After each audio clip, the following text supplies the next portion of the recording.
या तो जितना उन्होंने कराया मैं उससे आगे चलूं, दूसरा ऑप्शन मैंने सोचा कि जितना उन्होंने कराया है उसी का मैं थोड़ा सा रिवीजन, और उसमें संस्कृत की दृष्टि से जैसे कैसे संधि विग्रह हो रहा है, क्या क्या धातु है, तो आपको लैंग्वेज थोड़ा करा दूँ।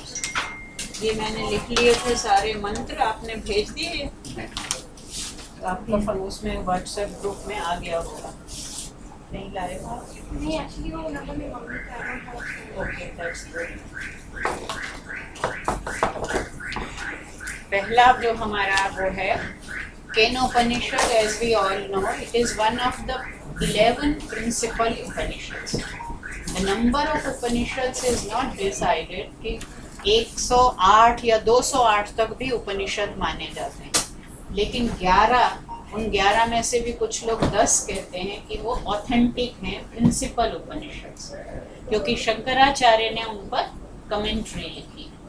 तो उनके नाम हमें मालूम होने चाहिए कौन कौन से हैं। ईश, केन,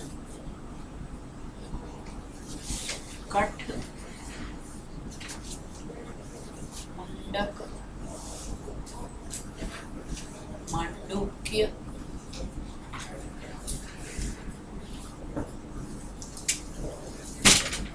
प्रश्न, ऐतरेय,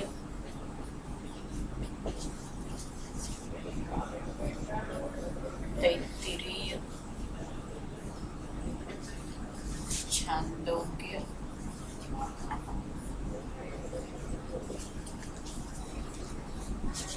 बृहदारण्यक।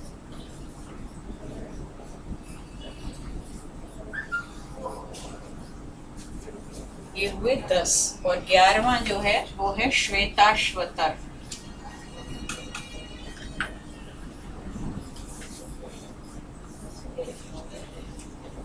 प्रिंसिपल उपनिषद। और जैसा एक दिन हम चर्चा कर चुके हैं, उपनिषद वैदिक वाङ्मय का अंतिम भाग है। वैदिक वाङ्मय शुरू कहाँ से होता है? हमारे भारतीय साहित्य का ही नहीं, विश्व साहित्य का प्राचीनतम ग्रंथ कौन सा है? ऋग्वेद। तो 4 वैदिक संहिताएं हैं, ऋग्वेद, यजुर्वेद, सामवेद और अथर्ववेद। फिर उन 4 वैदिक संहिताओं पर ब्राह्मण ग्रंथ लिखे गए। चारों वेद जो हैं वो छंद में है, पद्य में है, पोइट्री है, लेकिन ब्राह्मण ग्रंथ जो है वो प्रोज में लिखे गए। वो इंटरप्रिटेशन है, सिंबॉलिक भी है और रिचुअलिस्टिक भी है, दोनों तरह का इंटरप्रिटेशन है, ritual as well as spiritual. Brahmana ग्रंथों के बाद लिखे गए आरण्यक। आरण्यक क्योंकि जब रिचुअलिज्म बहुत ज्यादा बढ़ गया और इतना कॉम्प्लिकेटेड बना दिया गया कि लोगों को समझ ही नहीं आ रहा था कैसे करना है, क्या करना है, तो हमेशा there is always a reaction to the action. तो पहले जब संहिताएं थी वो एक युग था बिल्कुल ओपन सेलिब्रेशन का, सिंपल लिविंग, हाई थिंकिंग का युग था। उसके बाद आए ब्राह्मण, उन्होंने रिचुअल्स को बहुत ज़्यादा हाईलाइट किया और उस पर इतना एम्फेसाइज किया कि स्वर्ग कामो यजेत, अगर स्वर्ग चाहिए तो यज्ञ ही करना पड़ेगा। ठीक है, यज्ञ कैसे करना है? तो इतने प्रकार के यज्ञ बना दिए, इलेबोरेट बना दिए कि इस तरह करना है। आप सबने नाम सुने होंगे, पुत्रेष्टि यज्ञ। वाल्मीकि रामायण में दशरथ ने ये याग, यज्ञ को याग भी कहते हैं, याग। एक ही धातु है, इसमें जो रूट होती है वो है यज।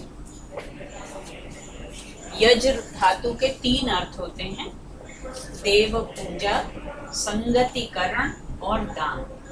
एक तो हम देवताओं की पूजा करें जिस भी कार्य में, वो क्या है? यज्ञ है। संगतिकरण, और अकेले नहीं, मिलजुल कर जो भी काम करें जिसमें केवल स्वार्थ नहीं परमार्थ भी जुड़ा हो, वो हर काम क्या है? यज्ञ है। अब जैसे हमारी कक्षा हो रही है तो हम लोग एक दूसरे को क्या कर रहे हैं? परस्पर आदान प्रदान कर रहे हैं। इसमें केवल मेरा या केवल आपका स्वार्थ नहीं है, दोनों के हित जुड़े हुए हैं और दोनों को मिलाकर एक बड़े बृहत्तर समाज का हित भी है। इसलिए ये भी क्या है? ये संगतिकरण की यज्ञ है। देव पूजा, संगतिकरण और तीसरा है दान।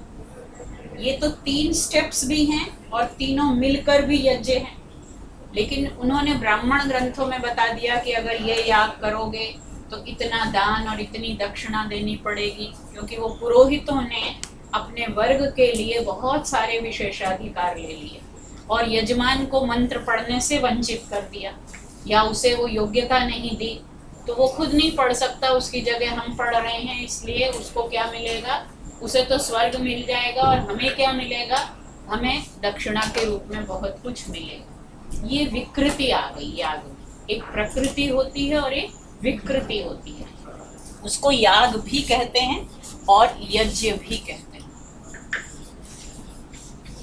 सूख जाता है क्या? तो जब ब्राह्मण ग्रंथों के बाद आरण्यक ग्रंथों ने अरण्य की ओर, अरण्य कहते हैं फॉरेस्ट, जंगल, वन, अरण्य जहाँ पर रण नहीं हो सकता, रण माने लड़ाई, अरण्य जहाँ लड़ाई नहीं होनी चाहिए, होती भी नहीं है, क्योंकि जंगल में सब बिल्कुल स्वच्छंद भाव से रहते हैं। हाँ, खोलने से भी सूख जाता है। तो अरण्य, यत्र रणः नास्ति तत् अरण्य, वो अरण्य। अरण्य की ओर कौन जाते हैं? वो लोग जिनको इस यज्ञ याग में बहुत रुचि नहीं थी, वो धीरे धीरे, क्योंकि हमारे यहाँ आश्रम व्यवस्था भी थी, पहले ब्रह्मचारी होते थे, वो कहाँ रहते थे? गुरुकुलों में। गुरुकुल कहाँ होते थे?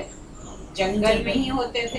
तो ब्रह्मचारी पढ़ने के लिए गुरु के आश्रम में जा रहा है, वो भी जंगल में है, गुरु पहले ही जंगल में रह रहा है।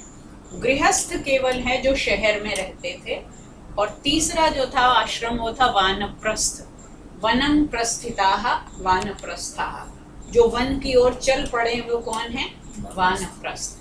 पूरी महाभारत जब खत्म होती है, बचते ही बहुत कम लोग हैं, लेकिन जो बचते हैं, कुंती है, गांधारी हैं, विदुर हैं, ये लोग कहाँ जा रहे हैं? जंगल की तरफ जा रहे हैं, वानप्रस्थ की तरफ। इसी तरह रामायण में जब राज्य उनके ऊपर दे दिया जाता है, तो माता पिता जो होते हैं वो कहाँ चले जाते हैं?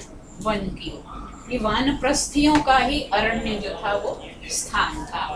तो ब्रह्मचारी, सन्यासी और वानप्रस्थी 4 आश्रमों में से 3 कहाँ रहते थे? जंगलों में। केवल गृहस्थ शहरों में रहते थे, और वो 3 लोग कमाते नहीं थे। जो ब्रह्मचारी है वो पढ़ रहा है, वानप्रस्थ घूम रहे हैं, they are acting like bridge between the householders and the hermitage, क्योंकि वो एक जगह नहीं टिक रहे। सन्यासी अपनी जगह टिके हुए हैं, आश्रम बनाकर, कुल बनाकर, वहाँ लोग पढ़ने आ रहे हैं। गृहस्थ अपने व्यापार में, व्यवसाय में लगे हुए हैं। वानप्रस्थ इधर से उधर आते रहते हैं, वो 4 महीने इधर रहते हैं, 4 महीने दूसरी जगह जाते हैं। तो वो एक सेतु की तरह दोनों के बीच वैचारिक आदान प्रदान करते हैं। ब्रह्मचारी अपने गुरुओं की, आचार्यों की सेवा करते हैं, उनके आश्रम को चलाने के लिए भिक्षा मांग के लाते हैं, समिधाएं काट के लाते हैं, और यज्ञ याग इत्यादि क्रियाएं आश्रम में होती रहती हैं। गृहस्थों के लिए अलग यज्ञ विधान है और सन्यासियों के लिए अलग। जो 5 महायज्ञ बताए गए हैं, उन 5 के नाम शायद आपने पढ़े हैं पिछले बार जिन्होंने वैदिक रिचुअल पढ़ा है। सबसे पहले होता है ब्रह्म यज्ञ।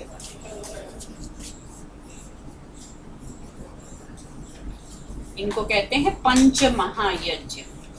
ब्रह्म यज्ञ, इसका मतलब है स्वाध्याय करना, संध्या, संध्या वंदन इत्यादि जो नित्य कर्म है। पंच महायज्ञ, 5 डेली ऑफरिंग्स, पंच महायज्ञ। देखिए, कर्म जो है ना, वो 2-3 प्रकार के होते हैं। पहले है नित्य कर्म, ये तो डेली करने ही करने। फिर होते हैं नैमित्तिक, किसी विशेष निमित्त से करने, और जैसे पूर्णिमा को करना है, अमावस्या को करना है, वो नैमित्तिक है। काम्य कर्म, पुत्र की कामना से करना है तो पुत्रेष्टि है, वर्षा के लिए करना है तो वृष्टि है, राज्य को फैलाने के लिए करना है तो अश्वमेध है। तो नित्य कर्म, नैमित्तिक कर्म और काम्य कर्म, ये 5 महायज्ञ कैसे हैं? नित्य कर्म। इनमें पहला है ब्रह्म यज्ञ।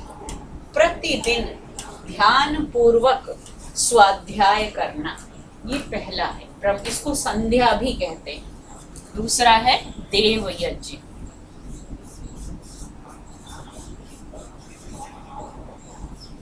देव यज्ञ ये है जिसे हम अग्निहोत्र कहते हैं, आजकल जिसे हम हवन कहते हैं, कि अग्नि को जलाकर वेदी बनाए, अग्नि जला उसमें कुंड बनाया और उसमें जो आहुतियां देते हैं देवताओं के लिए, दिव्य शक्तियों के लिए, उसको कहते हैं देव यज्ञ।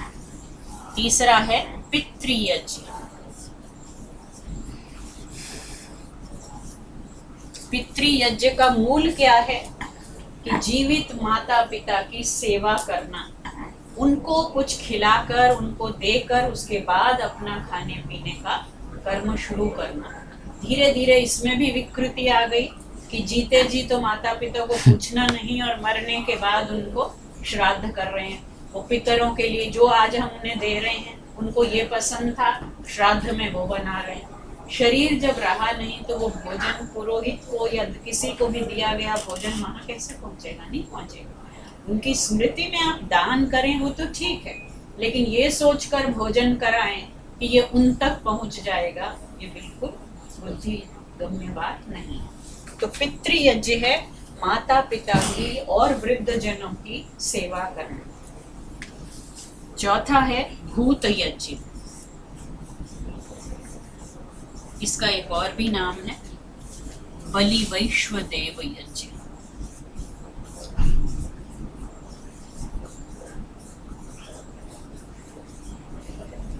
भूत का मतलब यहाँ पर वो भूत नहीं है, भूत माने प्राणी, जीव। केवल मनुष्य नहीं है, समाज में, संसार में चींटी है, कबूतर है, कुत्ता है, जितने भी अन्य पशु पक्षी इत्यादि हैं, उनके लिए भी हमें कुछ ना कुछ भाग निकालना चाहिए। तो अपना भोजन शुरू करने से पहले हमें अन्य प्राणियों के बारे में भी सोचना चाहिए। ये है भूत यज्ञ या बलि वैश्वदेव यज्ञ। विश्वे देव इस शब्द से बना है वैश्वदेव। सभी जो प्राकृतिक शक्तियां हैं उनको बलि का मतलब होता है अर्पण करना, भेंट करना। लेकिन बाद में इसमें भी विकृति आ गई और बलि के नाम पर क्या क्या नहीं होता रहा और हो रहा है, वो यज्ञ का हिस्सा कभी नहीं। किंतु उसके कारण ये सारा वैदिक कर्मकांड जो था ये विकृत है और उसके विषय में लोगों की बहुत ज्यादा अरुचि होती है। तो ये चौथा है। और पांचवा है अतिथि यज्ञ। अतिथि यज्ञ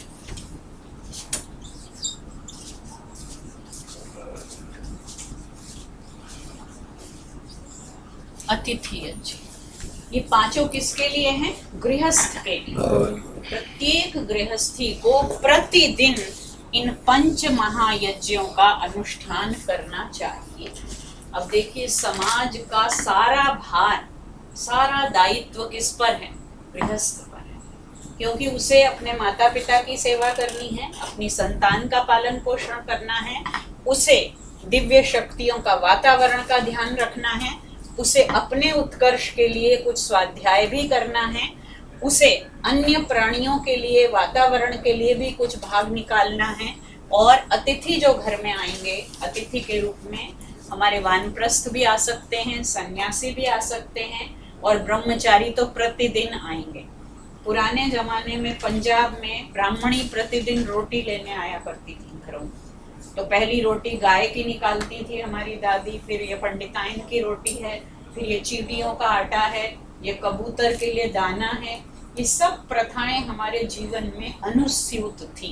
ये जो पंच महायज्ञ भले ही उन लोगों ने पढ़ा नहीं था, लेकिन ये पीढ़ी दर पीढ़ी चलता आ रहा था और वो धीरे धीरे अब पश्चिमी सभ्यता के आने से पूरी तरह खत्म हो गया। अब हम केवल इसको जानते हैं और वो भी कभी कभी करते हैं, नित्य तो कोई करता ही नहीं। तो इसलिए हमारी पूरी इंडियन एथिक्स जो है वो इन पंच महायज्ञों में आई हुई है। बहुत कम लोग जानते होंगे कि मनु ने इन पांचों का पूरी तरह से विधान किया है। तो ब्राह्मण ग्रंथों से शुरू हुआ और सूत्र काल तक ये चला आता रहा। पूरा जो वैदिक काल था, मैंने जहाँ से शुरू किया, संहिता 4, फिर हर संहिता के ऊपर ब्राह्मण, ब्राह्मण के बाद आते हैं आरण्यक, और आरण्यक के बाद आते हैं उपनिषद। ये जो हमने लिखे हैं 10 उपनिषद, प्रमुख उपनिषद हैं उपनिषद।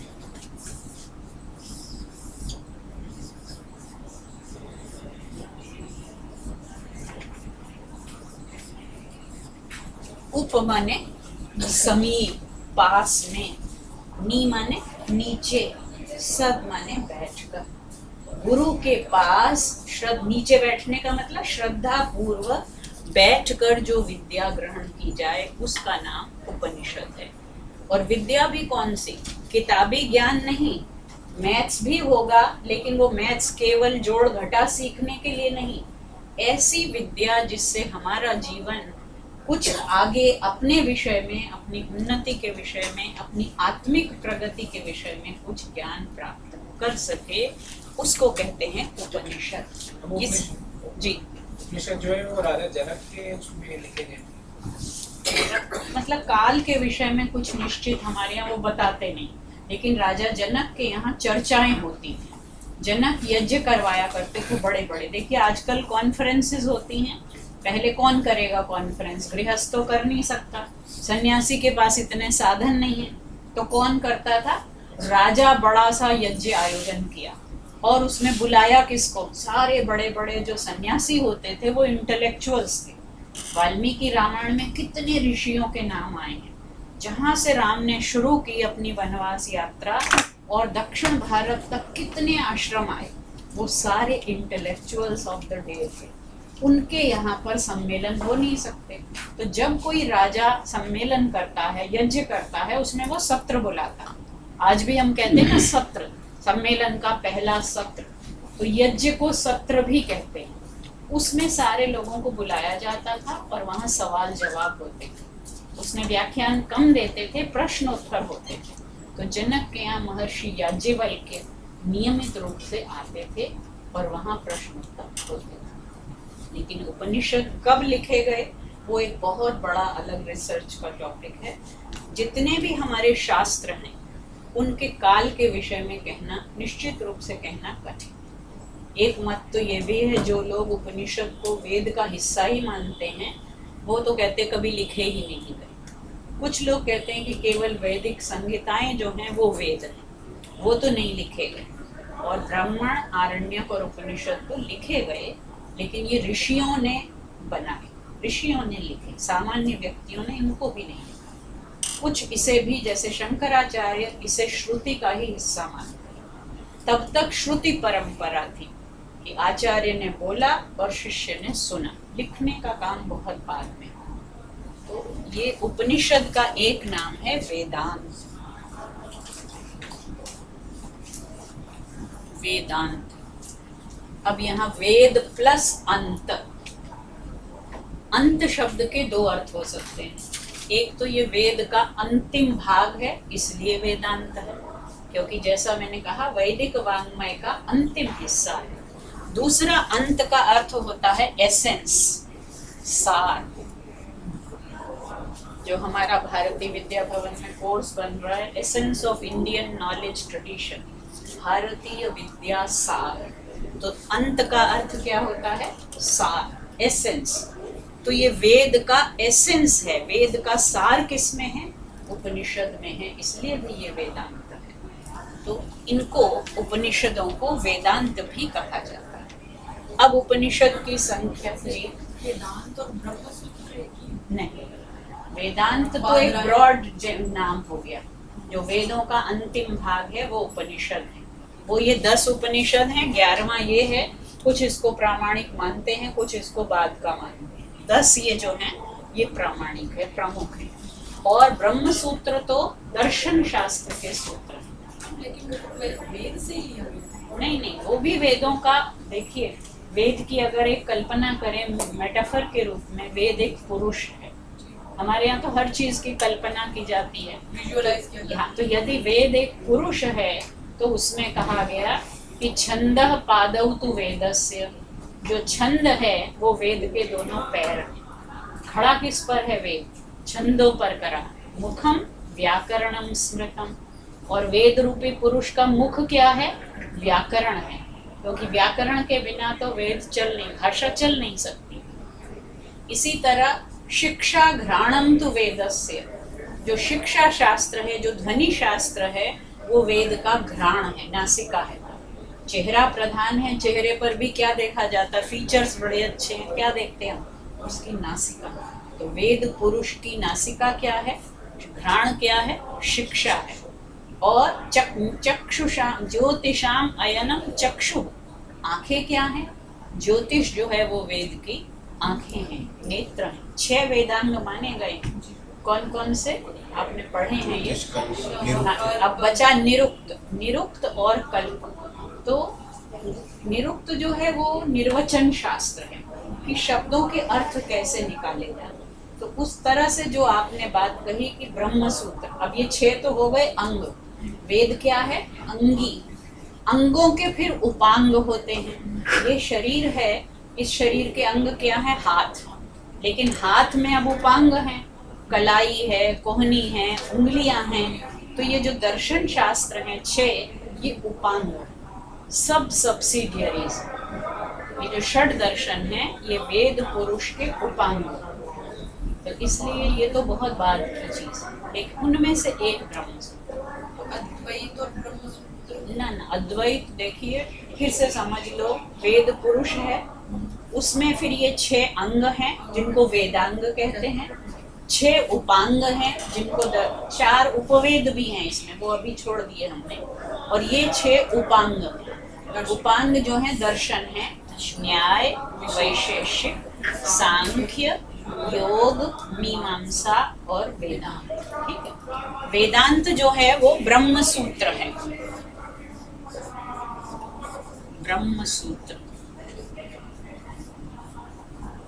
ये बादरायण ऋषि की रचना है। ये वेदांग जो सूत्र है ना, जिसे हम कल्प कह रहे हैं, 6ठा वेदांग कल्प, उसका एक हिस्सा है। कल्प भी 4 प्रकार के होते हैं। कल्प सूत्र उसका नाम है, कल्प सूत्र। ये छोटे छोटे फॉर्मूला लिखना वहां से शुरू हुआ। देखिए सारा वेद पहले तो कंठस्थ था, लोगों को चारों वेद याद थे।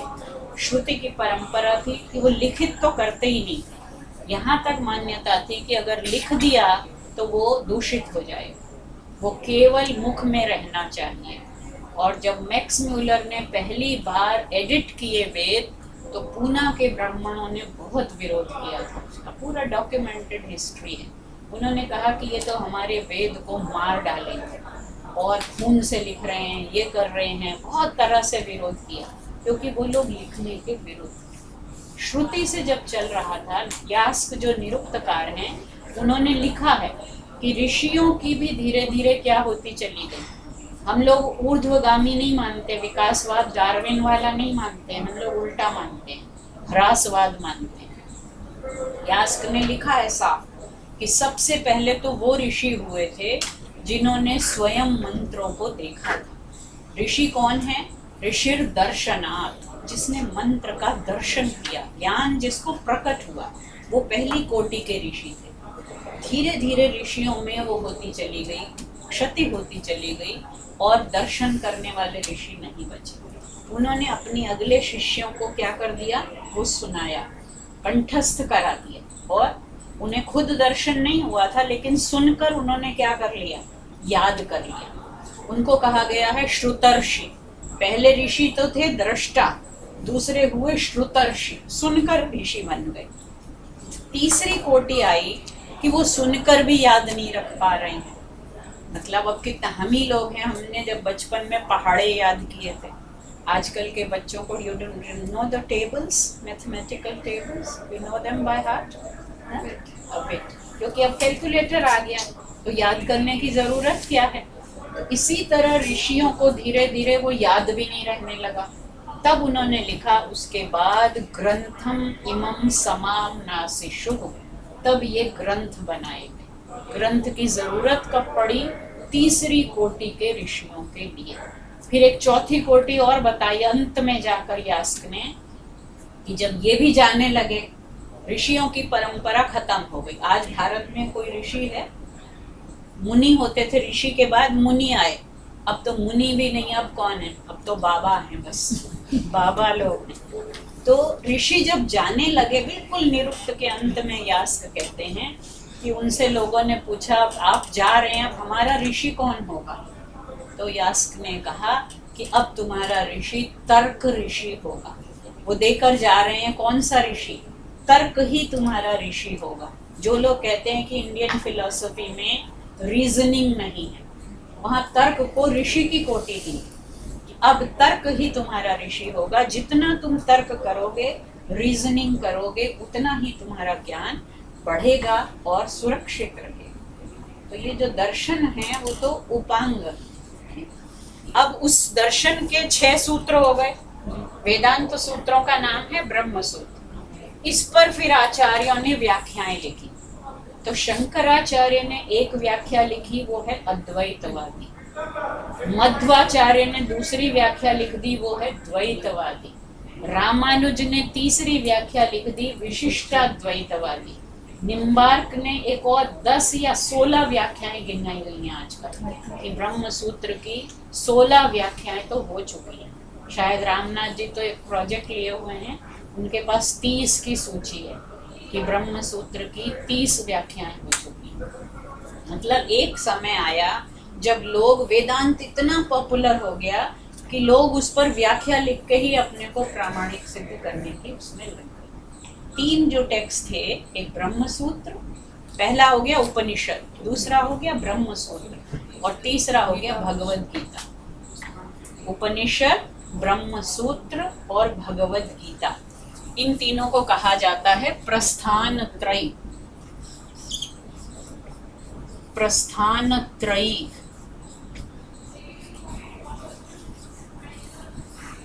ये 3 जो है डिपार्चर है, एक तरह से एक युग परिवर्तित हो गया।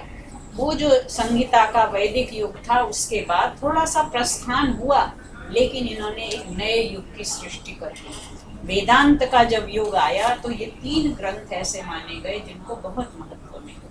ठीक है, मैम मैं सिर्फ ये पूछना चाहती हूँ कि जो अद्वैत वेदांत के जितने भी सूत्र हैं, अगर कोई प्रश्न करे कि उसका अद्वैत वेदांत के कोई सूत्र नहीं।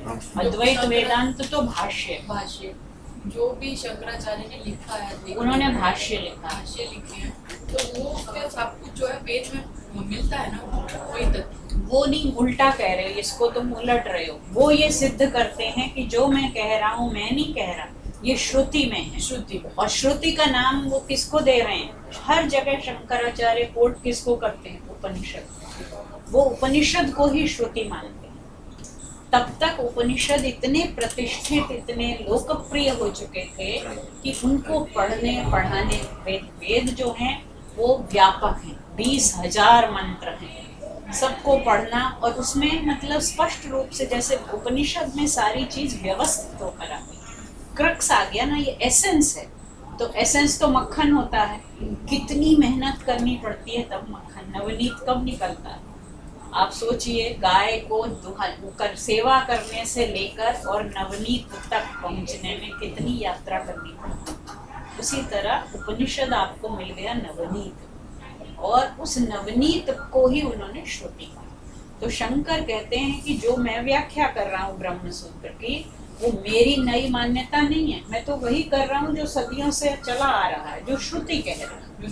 ठीक है, पहले श्रुति थी, फिर स्मृति आई। मैंने बताया ना कि फिर जब याद करना कठिन हुआ, स्मृतियां आ गई, और जब स्मृति भी क्षीण होने लगी तब फिर ग्रंथ बनाए गए, और जब ग्रंथ भी बनाने वो हो गए तो अंत में उन्होंने कहा कि अब ऋषियों की परंपरा तो खत्म हो रही है, अब आप तर्क को ही अपना ऋषि मानो। तो हमारी परंपरा में, भारतीय चिंतन धारा में देखिए तर्क का कितना महत्वपूर्ण, ये अन्य दर्शनों या अन्य धर्मों के समान नहीं है, जहाँ धर्म के विषय में कोई तर्क कर ही नहीं सकते।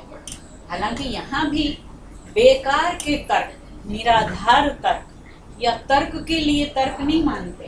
उपनिषद स्वयं कहते हैं, नैषा मतिस तर्केण आपनेया, केवल तर्क से ये विद्या नहीं मिल सकती। तो तर्क के साथ क्या होना चाहिए? श्रद्धा भी जरूरी है। श्रद्धा और तर्क, faith and reasoning, both should go together. केवल तर्क अगर हम करेंगे तो सत्य को कभी प्राप्त नहीं कर पाएंगे। और केवल श्रद्धा लेकर चलेंगे तो अंधश्रद्धा हो जाएगी। अगर बुद्धि बिल्कुल लगाएंगे ही नहीं, केवल श्रद्धा के सहारे चलेंगे, तब भी वो ठीक नहीं है। तो श्रद्धा और तर्क दोनों के द्वारा अपने ज्ञान का हमें क्या करना है, विकास। तो चलिए, ये हुए हमारे उपनिषद, ठीक है। इन पर फिर इसी, जैसे मैंने कहा, शंकर ने भाष्य लिखा, उपनिषदों पर उन्होंने अद्वैत परक भाष्य लिखा, इस पर भी द्वैत परक भाष्य भी लिखे गए, और रामानुज के भक्ति परक भाष्य भी लिखे गए। तो उपनिषदों पर भी अलग अलग भाष्य मिलते हैं। लेकिन हम जो शुरुआत कर रहे हैं भाष्यों में, हमें अभी नहीं, ये सेक्टेरियन कमेंटरीज हो गई बाद में चलकर। So we have to go through and get a glimpse of the original. Upanishad क्या कहते हैं, ठीक है। आपने अभी केनोपनिषद का एक खंड पढ़ा है। ये आपको मालूम है कौन से वेद से संबंधित है ये केनोपनिषद? सामवेद। ये सामवेद के तलवकार शाखा का उपनिषद है। तलवकार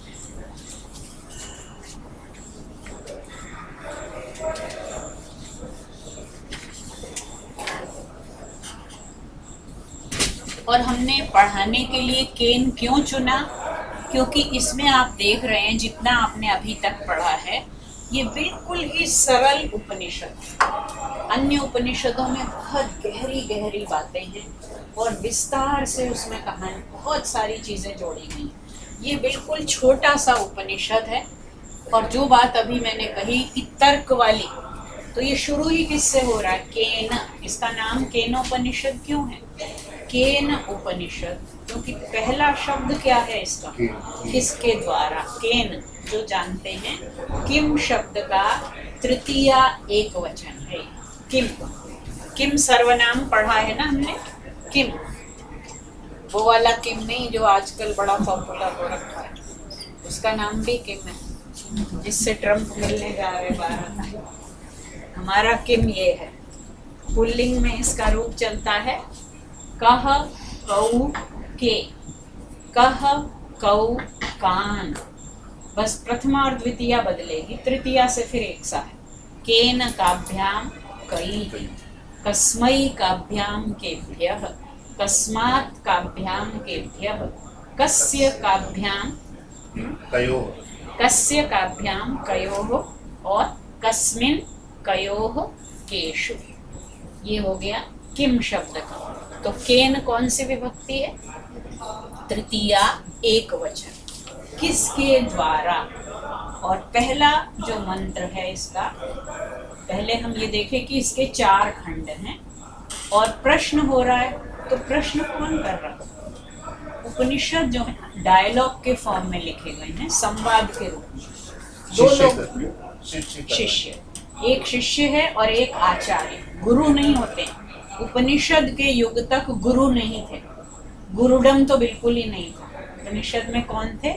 आचार्य थे और शिष्य थे, छात्र नहीं था। देखिए छात्र कौन होता है? हर शब्द, संस्कृत में हर शब्द की एक छटा है। छात्र कहने से ही क्या हो गया और गुरु कहने से क्या हो गया? गुरु का मतलब गुम रावयति इति गुरु, जो हमारे अंधकार को मिटा दे वो गुरु है, ठीक है। लेकिन ये उपनिषद वैसा नहीं है। गुरु कुछ नहीं कर सकता। आपने जितना जाना है, क्या करना होगा? क्या गुरु पकड़ के दिखा सकता? आ जाओ ये रहा ब्रह्म, नहीं दिखा सकता ना। क्या करेगा? वो रास्ता दिखा देगा कि ये है रास्ता। चलना क्या होगा? आपको खुद चलना पड़ेगा, कोई दूसरा नहीं दिखा सकता। तो गुरु नहीं है। छात्र वो होता है, छदि धातु से बनता है, जो ढक देता है, जो अपने गुरु के दोषों को ढक देता है, वो छात्र है। तो यहाँ ढकने वाली बात नहीं है, ओपन बिल्कुल है, ट्रांसपेरेंट पर्सनैलिटी। कौन है? गुरु नहीं है, आचार्य है। आचार्य, वैदिक युग में आचार्य ही होते थे, ऋषि ही आचार्य होते थे। ऋषि वो हैं जिन्होंने स्वयं तत्व का दर्शन किया, और आचार्य वो है जो, आचार्य के कई अर्थ होते हैं। यास्क ने बताया सबसे पहला अर्थ कि आचार्य क्यों कहा? आचार्य तस्मात् आचारम ग्राहयति, कि वो पहले आचार सिखाता है, पहले ABCD नहीं याद कराता, पहले आचार सिखाता है कि कैसे रहना चाहिए, कैसे चलना चाहिए, कैसे बोलना चाहिए। सिखाते आजकल भी हैं मैनर्स, लेकिन कैसे सिखाते हैं? केवल मैं ऑलवेज स्पीक द ट्रूथ, ठीक है, माँ बाप भी कहेंगे, और फोन आएगा तो कह दो पापा घर पर नहीं है, तो बच्चा क्या सीखेगा? सत्य बोलना सीखेगा? कभी नहीं सीखेगा। आचार्य बोलता नहीं है, आचार्यम, आचार्यः आचारम ग्राहयति, अपने आचार से आचार की शिक्षा देता है। तो he teaches through his conduct rather than his words, कि वो एक रोल मॉडल है, उसके साथ रहना है, आचार्य के साथ साथ रहता है शिष्य, गुरुकुल में रहता है। और शिष्य का एक और भी नाम है, एक तो शिष्य है और दूसरा नाम है अंतेवासी। अंतेवासी, अंते माने समीप में, वासी माने रहता है। ये जो intimate relationship between the teacher and the taught, हर समय वो आचार्य के साथ रहता है, तो आचार्य का कुछ भी छिपा नहीं है उससे। लेकिन जब वो शिष्य छात्र बन जाएगा तो आचार्य की, गुरु जी की गलत गलत बातें, सारे बाबा लोगों के जितने भक्त बने हुए हैं उन सब ने उनको ढक के रखा, इसीलिए तो पाप होते रहे। अगर वो लोग खोल देते सारी बात तो पाप बढ़ता ही नहीं। तो यहाँ पर वो अंतेवासी है, समीप में रहता है, और शिष्य है। शिष्य कैसे बना है? शास धातु से बना है। शास, जिसको कुछ अनुशासन देना है, जिसे कुछ उपदेश दिया जाना है, जिसे कुछ ग्रहण करना है, वो शिष्य। जो कुछ सीखने आया है वो शिष्य, disciple. Acharya is the preceptor, shishya is the disciple. Antevasi is the one who always stays close to the preceptor, वो उसके बिल्कुल साथ साथ रहता है। ये रिश्ता है गुरु और शिष्य के बीच। कई सारे रिश्तों की वहाँ पे चर्चा आती है, पिता और पुत्र का है, और कई तो वास्तव में पिता और पुत्र ही होते हैं। श्वेत केतु उद्दालक हैं और उनके पिता, तो पिता आचार्य भी होता है और पिता जन्मदाता भी होता है। अश्वत्थामा के पिता जो द्रोण थे उनके भी आचार्य थे, जैसे वो कौरवों और पांडवों के थे। तो आचार्यों का पिता पुत्र के समान अपने शिष्यों के साथ संबंध होता है। गीता में आप देखिए, जब अर्जुन उनसे सवाल करता है तो वो आप जानते हैं कि श्री कृष्ण और अर्जुन क्या थे? रिश्तेदार भी थे, लेकिन यहाँ गुरु आचार्य और शिष्य भी हैं, किंतु वो सखा कहकर बुलाता है, वो उनके मित्र भी थे। तो टीचर और टॉट के बीच में फ्रेंडशिप का भी रिलेशन है, मैत्री का भी संबंध है। अब चल रहे हैं, कहीं पर जा रहे हैं, और आचार्य कभी नहीं बोलते, बहुत कम बोलते हैं, प्रायः तभी बोलते हैं जब शिष्य कोई प्रश्न उठाता है, क्योंकि आचार्य प्रोफेसर नहीं है जो आया और बोलना शुरू हो गया। आचार्य शिष्य में जिज्ञासा को जगाते हैं, उसमें प्रश्न करने की संभावना पैदा करते हैं, उसको अपने जीवन से ऐसे संकेत ग्रहण कराते हैं कि उसके मन में सवाल उठे। तो जब ये सारी चीजें शिष्य ग्रहण करके आता है, तभी आचार्य अपने यहाँ उसको प्रवेश देते हैं। जब उसका पहले परीक्षा लेते हैं कि इसकी प्रवृत्ति क्या है, इसकी रुचियां क्या हैं, और सबसे बड़ी परीक्षा लेते हैं कि इसमें धैर्य कितना है। उपनिषद में ही कहानी आती है कि शिष्य आया कोई ज्ञान प्राप्त करने, उसने कहा मेरे पास ये गाय हैं, मैं आपके लिए लाया हूँ। आचार्य ने कहा कितनी गाय हैं? तो उसने कहा 10 गाय हैं, इनको ले जाओ, जब ये 100 हो जाएं तब आना। अब 10 गायों को 100 करने में कितने साल लगे? तो मतलब अगर ये सामान्य उससे जिज्ञासा से आया होगा तो लौटेगा नहीं, वो फिर लौट के आता। अब ये 100 हो गई, लेकिन उन्हें लगा नहीं, अभी भी ये इसका पात्र नहीं है, फिर ले जाओ, जब ये 1000 हो जाए तब वापस आना। और वो 1000 लेके आ, मतलब ये जरूरी नहीं है कि कहानी लिटरल फॉर्म में ट्रू हो और 1000 गाय तक वो जिंदा भी रहे, लेकिन उसके धैर्य की, उसकी जिज्ञासा की परीक्षा हो गई। और तब उन्होंने उसको उत्तर दिया। तो यहाँ जो प्रश्न शुरू होता है, ये प्रश्न यूं ही अनायास नहीं आ गया है। इससे पहले आचार्य और शिष्य न जाने कितनी बार मौन संवाद कर चुके हैं, और अब वो शिष्य पूछ रहा है, केनेषितं पतति प्रेषितं मनः। केनेषितं पतति प्रेषितं मनः। पहला सवाल है, संधि अगर हम देखें, केन प्लस इशितम, केन इशितम।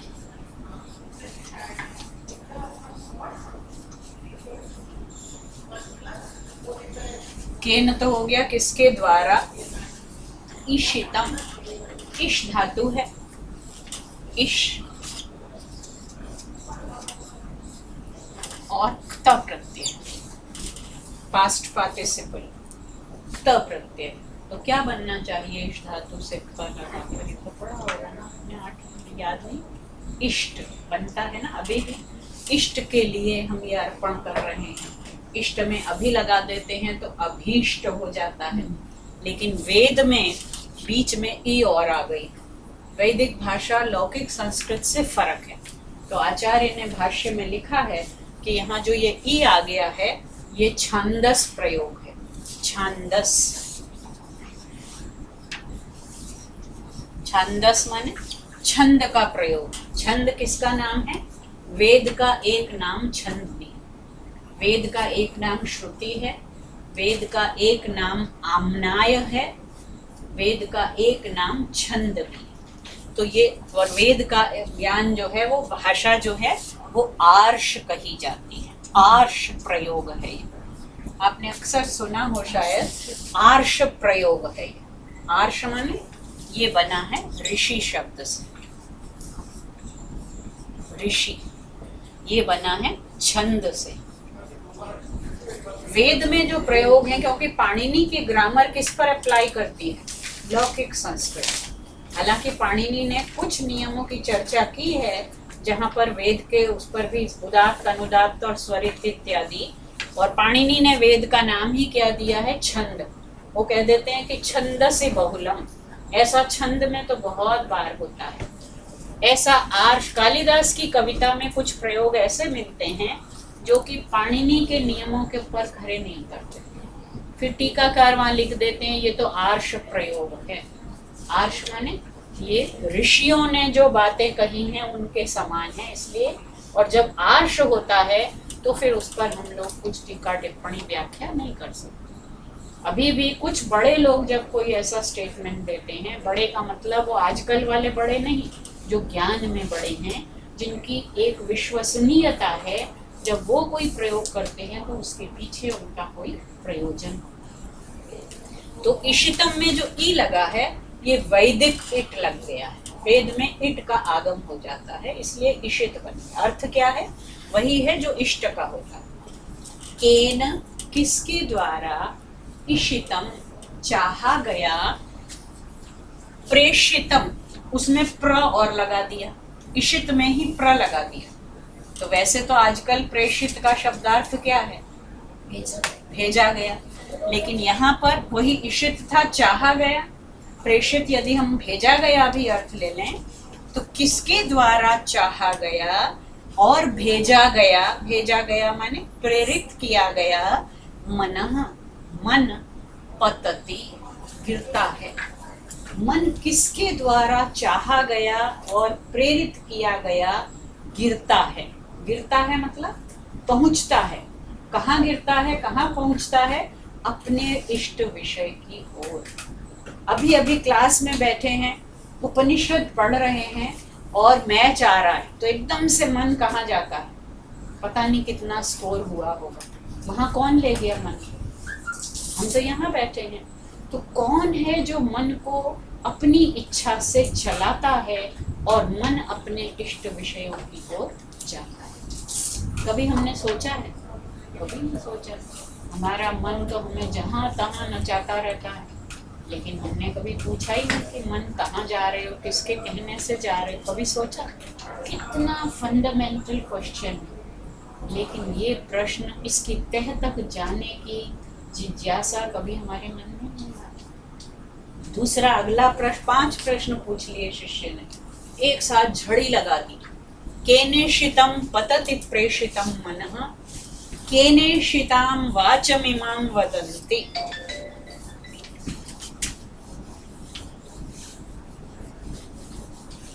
केनेषितां वाचम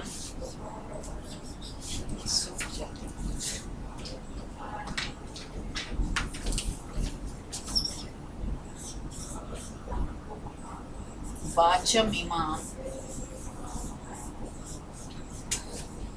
वदन्ति। दूसरा सवाल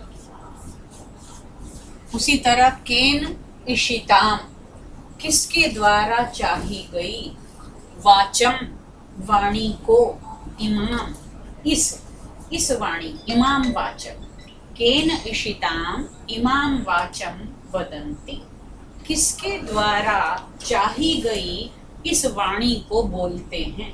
कौन बोलते हैं? हमें जोड़ना पड़ेगा, लोग बोलते हैं या हम बोलते हैं। किसके द्वारा चाहा गया मन अपने इष्ट विषय की ओर जाता है, किसके द्वारा चाही गई वाणी को हम बोलते हैं। हम तो जब बोलना शुरू करते हैं धड़ाधड़ बोलते चले जाते हैं, लेकिन बिजली चल रही है, एसी चल रहा है, बड़े आराम से हम बैठे हुए हैं। जैसे ही करंट जाता है, एसी बंद होता है, कुछ एहसास होता है, तब हमें पता चलता है कि बिजली चली गई। जब तक वो चल रही थी उसका एहसास नहीं था। तब हमें लगा कि ये एसी तो यहीं लगा हुआ है, स्विच ऑन है, सारे स्विच ऑन है, ना तो लाइट आ रही है ना ही हवा आ रही। तो कौन था जो इन सारे उपकरणों को चला रहा था? हमारे चक्षु, हमारा मन और हमारी वाणी क्या है? ये तो केवल उपकरण है। क्या आंख से हम देखते हैं? आंख है। कान से हम सुनते हैं? क्या मन से हम कुछ चाहते हैं या मन अपने आप ही चलता रहता है? क्या हम अपनी शक्ति से बोल पाते हैं? कोई है जो वाणी को बोलने के लिए प्रेरित करता है, कोई है जो मन को इष्ट विषय की ओर ले जाता है, कोई है, और वो कौन है? जड़ है या चेतन है? सवाल ये है। प्रश्न तो यही है मौलिक। क्या ये तो जड़ हैं सारी चीजें? मन है, चक्षु है, वाणी है, श्रोत्र है, ये जड़ है या चेतन? जड़ है ना, तो इसीलिए सवाल उठ रहा है। जब आप जड़ बोलेंगे तो मतलब क्या होगा? Unconscious matter, matter and spirit. जड़ हो गया मैटर और वो है कॉन्शियसनेस। तो इम्पेलर कौन है? मोटिवेटर कौन है? इनका जो कंट्रोलर है वो कौन होना चाहिए? ये जो सारी चीजें संसार में होती हैं, प्रत्येक कार्य का कोई एजेंट होता है कि नहीं? Conscious agent. बिना कॉन्शियस एजेंट के कोई क्रिया हो सकती है? एसी हमने फिट करा दिया, वो फिट भी किसी ने किया, लेकिन उसमें करंट भी कौन डालेगा? कोई कॉन्शियस व्यक्ति ही डालेगा। तो केनेषितां वाचम इमां वदन्ति, अभी इसका जवाब दिया ही नहीं गुरु ने, और उन्होंने 2 और लगा दिए। चक्षुः श्रोत्रम क उ देवो युनक्ति। चक्षुः श्रोत्रम क उ देवो युनक्ति।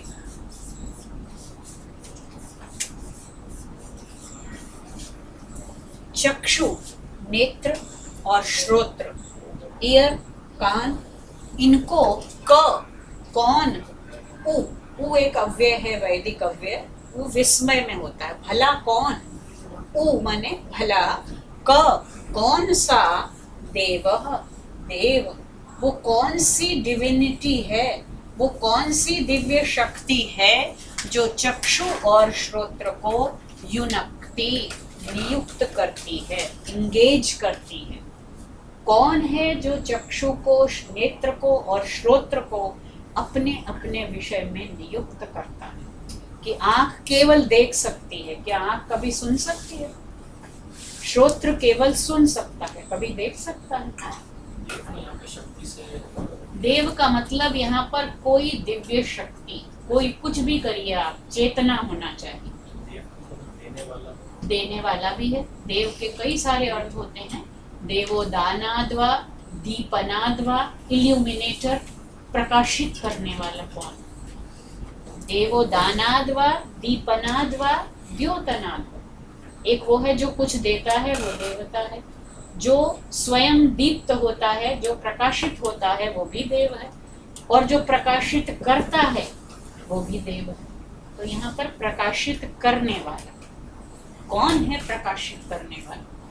ये सारे इंद्रिय जो हैं जड़ हैं, इंद्रिय हैं। विषय कितने हैं? विषय भी पड़े हैं, वो भी जड़ हैं। लेकिन कोई इंद्रिय किसी विषय का ग्रहण क्या अपने आप कर सकती है?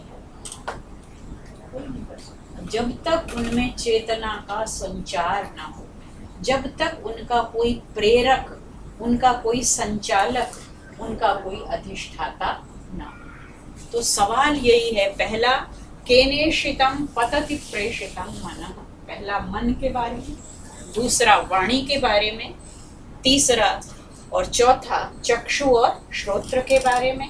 तो हमारी ज्ञानेंद्रियां कैसे चलती हैं, हमारी कर्मेंद्रियां कैसे प्रवृत्त, 5 कर्मेंद्रियां हैं और 5 ज्ञानेंद्रियां, 10 की 10 गिनाई नहीं है, लेकिन अभिप्राय वही।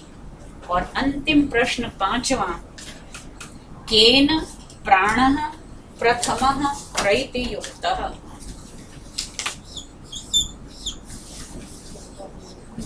केन, बार बार केन, केन प्राणः प्रथमः प्रैति युक्तः। इसका अन्वय करेंगे, केन युक्तः, किसके द्वारा नियुक्त किया गया, प्रथमः प्राणः, प्रमुख, प्रथम माने पहला, पहला मतलब प्रमुख, प्रमुख प्राण प्रैति, गति करता है शरीर के भीतर। ये सारे सवाल किस पर हैं? अभी वो संसार के बारे में नहीं पूछ रहा, क्योंकि उपनिषद में आपको बताया गया है 2 चीजों की चर्चा होती है वैदिक ज्ञान में, एक है पिंड और एक है ब्रह्मांड। ये माइक्रोकॉस्म है और वो मैक्रोकॉस्म है। तो सवाल ज्यादातर हमारे कहाँ टिके रहते हैं? हम बाहर देखते हैं, बाहर के बारे में पूछते हैं, लेकिन अंदर जो हो रहा है वही बाहर है। तो उपनिषद कहते हैं कि यदि पिंड को समझा तो ब्रह्मांड को समझ लिया, और यदि ब्रह्मांड को समझा, पिंड को नहीं जाना, तो आपने कुछ नहीं जाना। मौलिक तत्व क्या है? पिंड, क्योंकि ये उसी का माइक्रो फॉर्म है। यथा पिंडे तथा ब्रह्मांड, ये वैदिक वाङ्मय का सिद्धांत है कि जैसा हमारे पंजाबी में तो पिंडा शरीर को अभी भी कहते हैं, पिंडा ही बोलते हैं शरीर। जो वैष्णो देवी का वो है विग्रह, वहाँ उसको पिंडी बोलते हैं। तो पिंड शरीर को कहते हैं और ब्रह्मांड जो है वो पूरा यूनिवर्स है। तो ये पिंड से संबंधित प्रश्न है, और जो कुछ पिंड में होता है उसी को अध्यात्म कहते हैं। अधि आत्मनि, जो अपने भीतर हो रहा है वही अध्यात्म, जो बाहर हो रहा है वो अधिभूत है, वो मटेरियल है, और जो भीतर हो रहा है वो अध्यात्म है, क्योंकि अंदर संचालक कौन है? अब प्रश्न ये है कि क्या हमारी इंद्रियां अपने आप अपनी शक्ति से काम करती हैं, या इनका कोई और शक्तिमान संचालक? ये प्रश्न। और इंद्रियां हो गई कर्मेंद्रियां और ज्ञानेंद्रियां। अंतिम में पूछ लिया प्राण, और प्राण के बारे में कहा प्रैति, वो जाता है, गति करता है। शरीर में रक्त संचार होता है, कौन करता है रक्त संचार? वायु। वो वायु 5 प्रकार की मानी है शरीर के भीतर, उनमें से पहला प्रमुख जिसे कहते हैं प्राण, ऑक्सीजन जिसको समझ लीजिए मोटे तौर पर, प्रकृष्ट जो वायु है वो प्राण।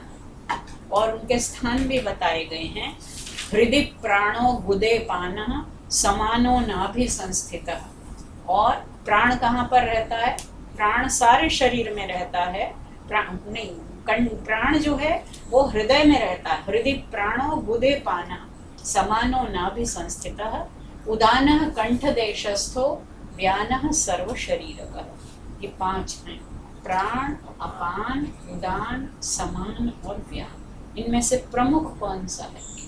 प्राण है, क्योंकि प्राण वायु जब तक इंद्रियों और प्राण में, जब तक एक बार कहानी भी बताई थी कि उनमें झगड़ा हो गया कि इंद्रियां प्रमुख हैं या प्राण प्रमुख है।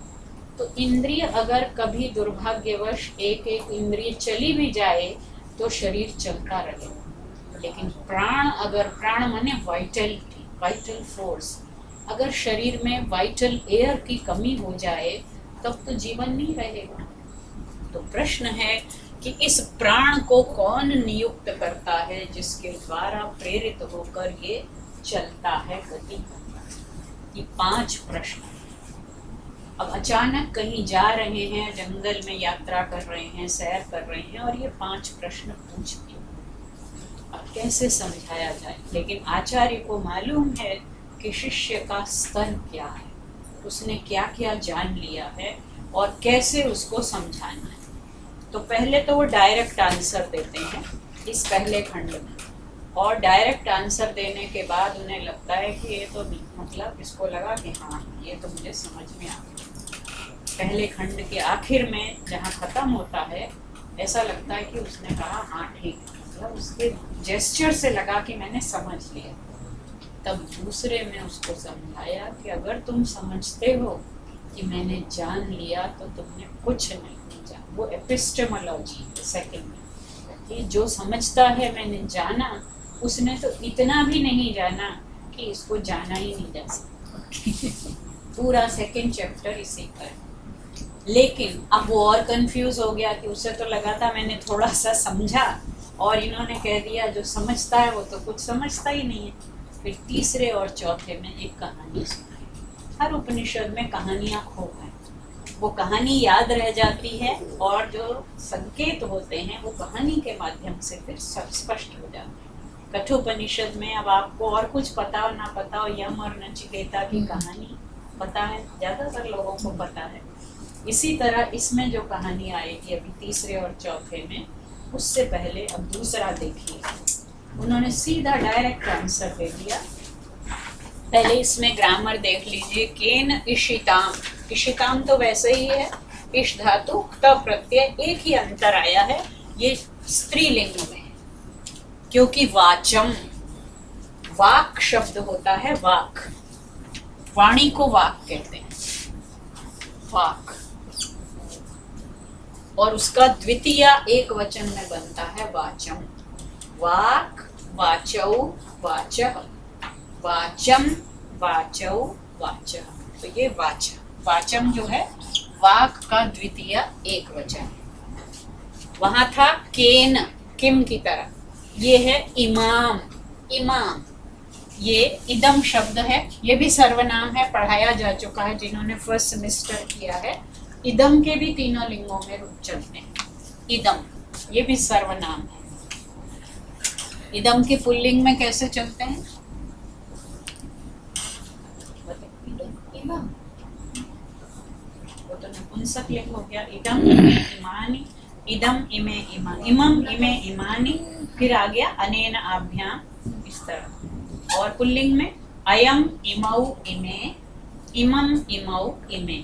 प्रथमा द्वितीया बदलती हैं, तृतीया से फिर कॉमन हो जाता है। स्त्रीलिंग में इमाम पहले होगा, इमा, इमे, इमाह, इमाम, इमे, इमा, ये द्वितीय एक वचन। केन इशिताम, किसके द्वारा चाही गई, इमाम वाचम, इस वाणी को, वदंती, बोलते हैं लोग या हम, ये जोड़ना पड़ेगा, किसके द्वारा चाही गई वाणी को बोलते हैं।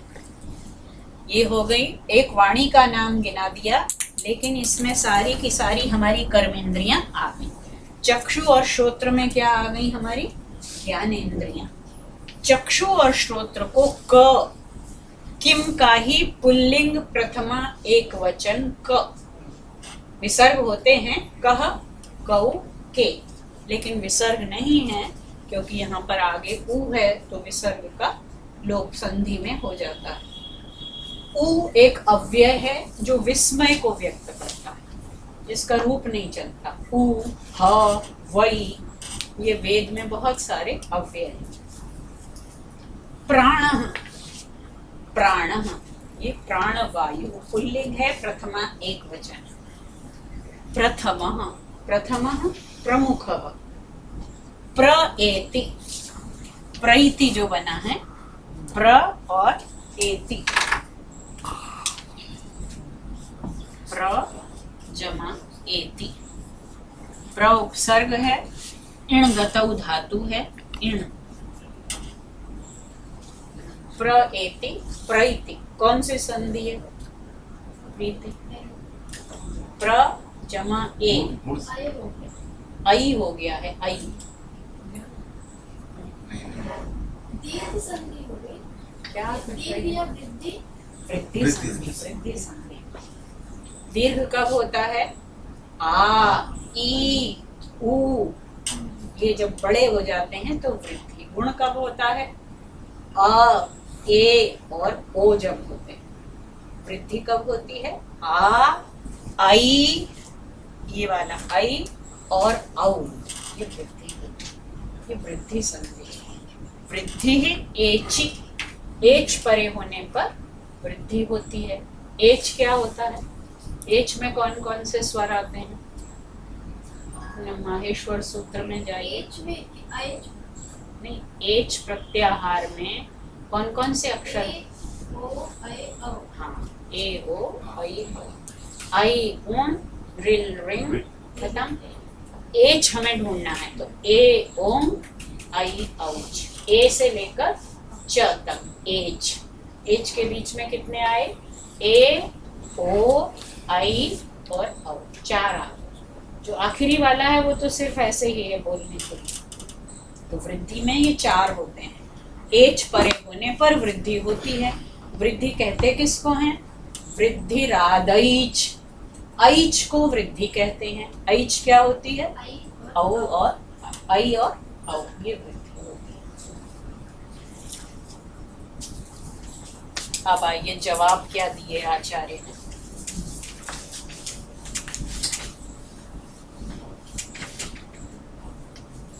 उन्होंने कहा श्रोत्रस्य श्रोत्रम, मनसो मनो यत्, वाचोह वाचम, स उ प्राणस्य प्राणः। वही है जो श्रोत्र का श्रोत्र है। अंतिम वाला लिख देती हूँ, स उ प्राणस्य प्राणः।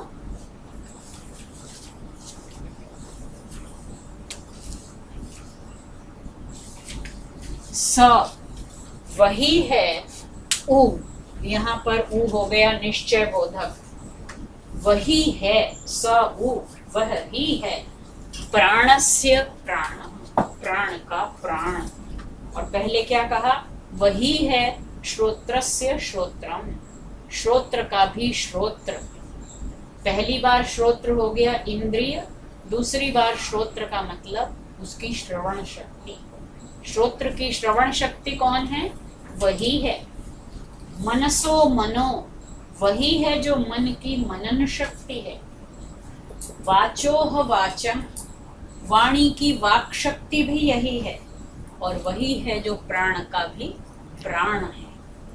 चक्षुषश् चक्षु, वही चक्षु का भी चक्षु है।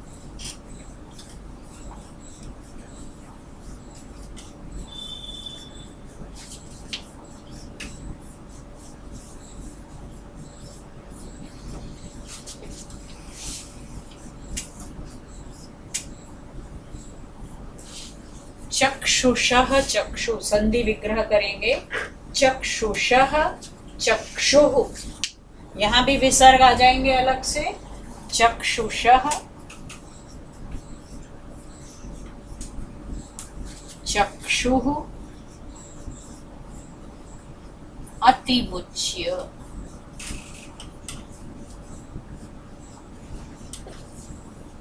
वही है चक्षु का भी चक्षु।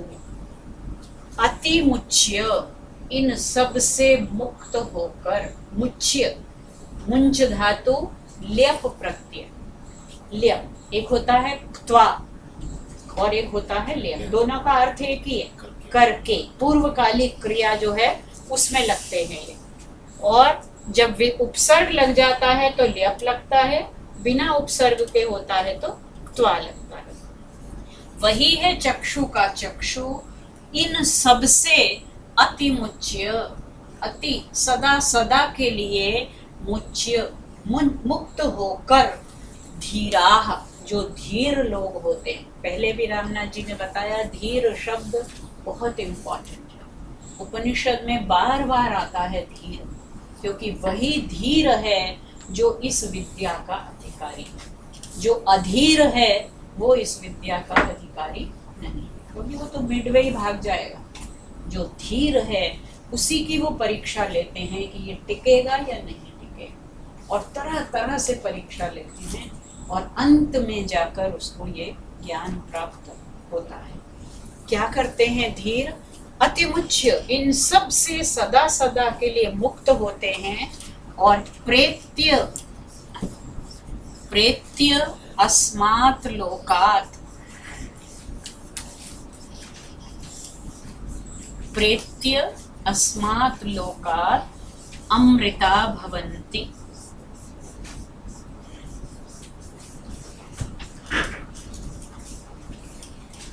प्रेत्य, प्र उपसर्ग वही धातु है जो प्रैति में थी, इण धातु गति अर्थ में।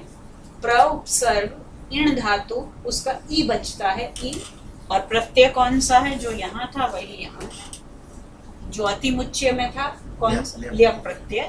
प्र उपसर्ग ई धातु ल्यप प्रत्यय, यहाँ से जाकर मर गए।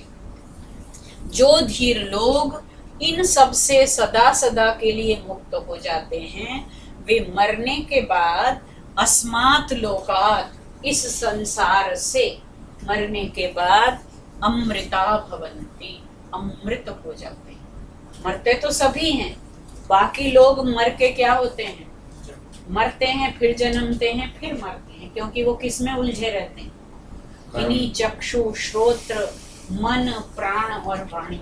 वो इससे आगे कभी सोचते ही नहीं। लेकिन वे लोग जो ये जान लेते हैं कि चक्षु का चक्षु कोई और है, श्रोत्र का श्रोत्र भी वही है, वाणी की वाणी भी वही है, मन का मन और प्राण का प्राण वही है, वे जो इन सब से परे चले जाते हैं, अर्थात जो those who transcend beyond these physical sense organs, एक वो हैं जो इन्हीं इंद्रियों के भोगों में लिप्त रहते हैं, उनको कोई फर्क नहीं पड़ता। वो जन्मते हैं, उपनिषद में शब्द आए हैं, उनकी योनि कौन सी होती है? जायस्व मृयस्व, जन्म लो और मरो, फिर जन्म लो फिर मरो। लेकिन वे लोग अमर होते हैं जो इनसे परे चले जाते हैं। तो अब देखिए, इंटेलिजेंस में रहना अच्छा है अगर आपको अमरत्व की इच्छा है। अमरत्व की तो सबको इच्छा, कहानियां भी सुनी हमने, देवासुर संग्राम हुआ, उसमें से अमृत निकला और देवताओं ने अमृत पी लिया, दानवों को अमृत नहीं मिला। क्या इतना आसान है अमृत मिलना? उपनिषद इसलिए महान है, इसलिए इनका इतना महत्व है कि ये अमृतत्व का रास्ता बताते हैं।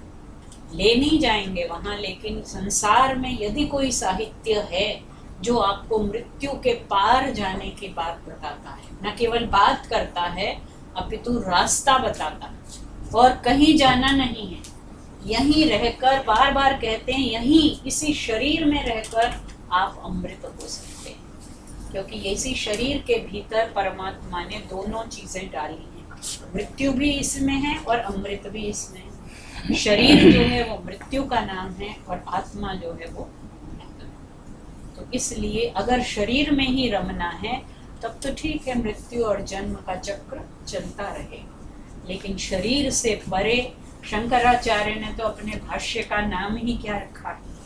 उपनिषद पर जो उनका भाष्य है, इस पर ब्रह्म सूत्र पर जो भाष्य है उसका नाम क्या है बताओ? शारीरक भाष्य। एक है शरीर और एक है शारीर। गीता में उसे शरीरी कहा है, देही कहा है। एक है देह और एक है देही।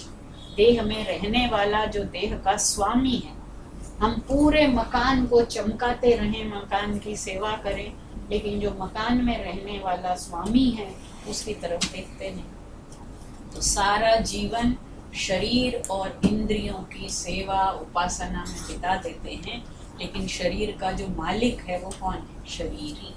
उपनिषद उस शरीर की बात करते हैं, और वो कैसा है? वो अमृत है, जिसने और जो उसको जान लेता है फिर उसे कुछ मिलता नहीं है, क्योंकि वो तो पहले से ही है। अंत में जाकर ईशोपनिषद के अंत में कहा, हिरण्मयेन पात्रेण सत्यस्यापि हितं मुखम्, कि सत्य तो चमक रहा है, सूर्य चमक रहा है, केवल उसके ऊपर एक सुनहरा वो डाल दिया आवरण, और वो आवरण हटाना। तो क्या हम सूर्य को प्रकाशित कर सकते हैं? प्रश्न ये है कि क्या मेरी आंख सूर्य को प्रकाशित करती है, या कि सूर्य से मेरी आंख देखने योग्य होती है? प्रकाशित कौन करता है, आंख या सूर्य? जब तक सूर्य नहीं है, रात के अंधेरे में हम कुछ देख सकते हैं? आंख तो तब भी है, विषय भी सारे वही हैं, लेकिन नहीं देख सकते। सूर्योदय होता है और हमारी आंख विषयों की ओर जाती है। तो अब जाती कैसे है? क्या आंख में वो शक्ति है, या कि प्रकाशक में वो शक्ति है? प्रकाशक में शक्ति। प्रकाशक की शक्ति से उपकरण प्रकाशित होते हैं, न कि उपकरणों में वो शक्ति है कि वो प्रकाशक को प्रकाशित कर सके। बस इतनी सी बात। उन्होंने लिखा है कि सूर्य को चमकाने के लिए कोई जुगनू पकड़ के जाता है, तो हम भी वही समझते हैं कि मैंने ये देखा। कहानी भी अंत में यही बताएंगे कि देवताओं और राक्षसों में संवाद हुआ, संग्राम हुआ, और जीत गए। जो देवता थे वो जीत गए, उन्होंने कहा हम तो जीत गए, हमारी विजय हो गई। तब वो उमा हेमवती आई और उसने समझाया कि जीत तुम्हारी नहीं हुई है, तुम जीत सकते हो, तुम कुछ नहीं कर सकते, बोल भी नहीं सकते, देख भी नहीं सकते, सुन भी नहीं सकते, क्योंकि इन सब का अधिष्ठाता कोई और है। तो जो अधिष्ठाता है उसको जानो, वो कैसा है? वो अमर है, अमृत है, और जिसने उसको जाना तो वो जानकर वही बन जाता है। ब्रह्म वेद ब्रह्म एव भवति, जो ब्रह्म को जान लेता है वो ब्रह्म ही हो जाता है। अथ मर्त्यो अमृतो भवति, जो मरणशील जीव है वो क्या बन जाता है? अमृत बन जाता है। अथ मर्त्यो अमृतो भवति, कहाँ पर? अत्र, इसी शरीर में, इसी जीवन में। अत्र ब्रह्म समश्नुते, और यहीं पर ब्रह्म को पा लेता है। कहीं और जाना नहीं है, कहीं पहाड़ पे जाके तपस्या नहीं करनी, किसी बाबा के आश्रम में जाके कोई दीक्षा नहीं लेनी है, सब कुछ यही है। केवल ध्यान को बहिर्मुखी से, और वो कहते हैं कि इंद्रियों को बनाया ही ऐसा है कि आँख खुलती है, देखिए बच्चा जन्म लेता है, शुरू के 1-2 महीने, आजकल के तो बच्चे भी बहुत स्मार्ट हैं, जन्म लेते ही उनकी गेज जो है बिल्कुल कांस्टेंट हो। पहले बच्चों की वो टिकती नहीं थी, कहते थे 3 महीने तक इसकी नज़र टिकती नहीं है, गर्दन टिकती नहीं है।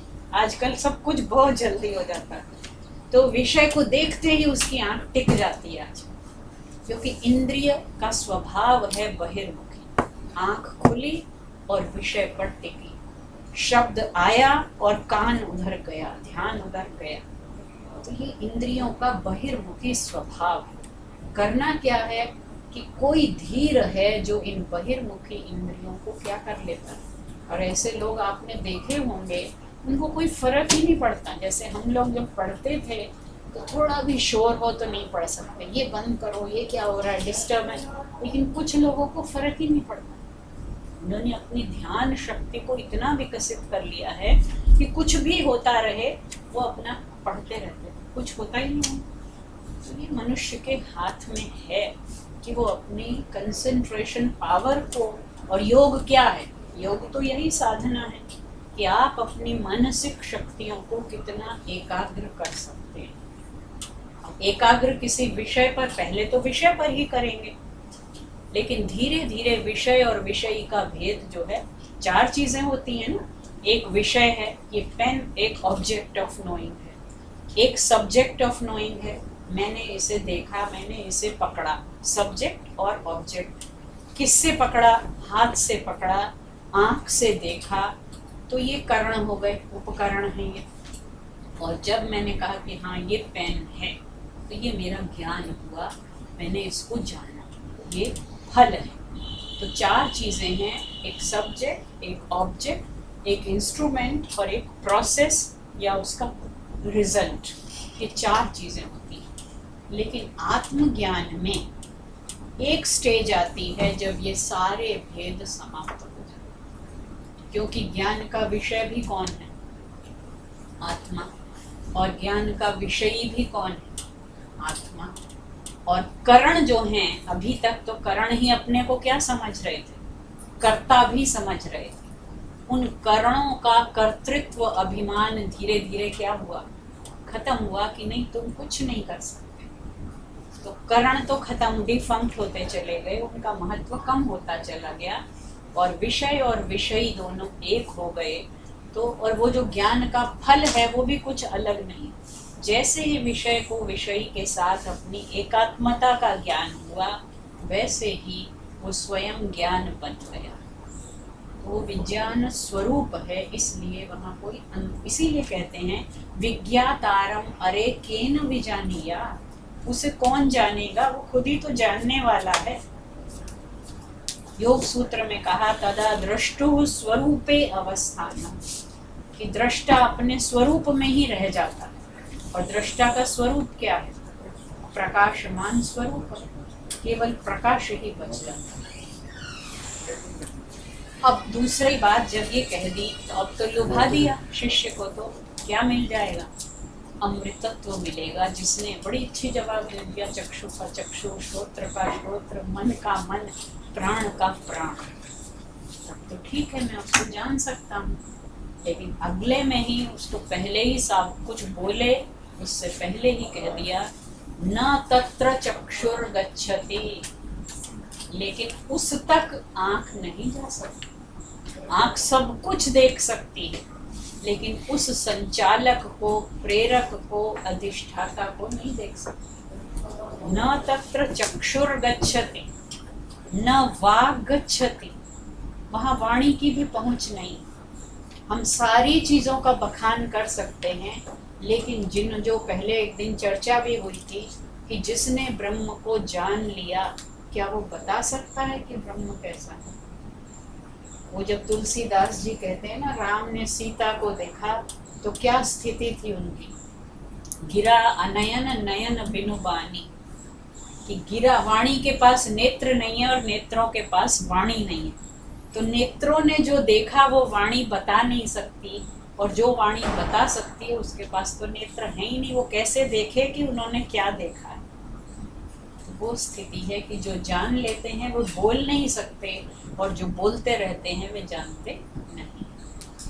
न तत्र चक्षुर गच्छति न वाक् गच्छति न मनो।